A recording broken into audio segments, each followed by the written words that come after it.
Odium.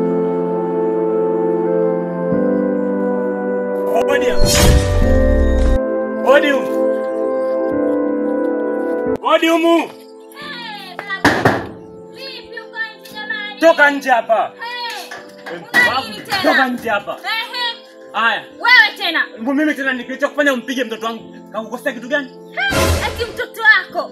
Wewe, kwanza usiniongelee kunibania pua, usiniongelee kunigizia sauti. Mwanangu akosea kitu gani? Eti kulegezea sauti. Na eti kumlegezea sauti mwanangu ni kulegezea wewe inahusu.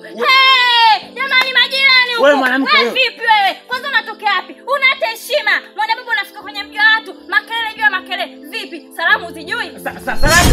Salamu nisasalimiwa huko nilikotoka. Tangu asubuhi nasalimiwa mimi tu. Unatoka zako ukisimani siji huko na kati zako. Umemkuta mwanangu mtulivu, mpole, mstaarabu, anarudi zake shule. Wewe unamchana kwa bila sababu ya msingi. Unajua ile mtoto nimempataje? Unajua nimemhangaikia vipi?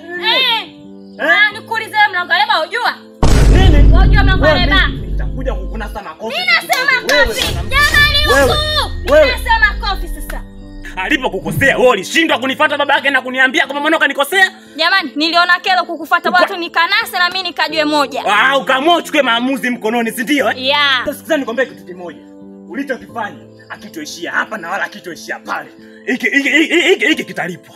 Sikuogopi babu. Yaani nakwambia sikuogopi. Kurudia tena. Babu sikuogopi. Tena nakwambia tutakuja kukurudia hili. Sikuogopi babu nenda huko. Wewe jinsi alivyo. Hebu nenda huko nitolee kero mimi hapa. Eti mwanangu. Muone kwanza kofia lake lile.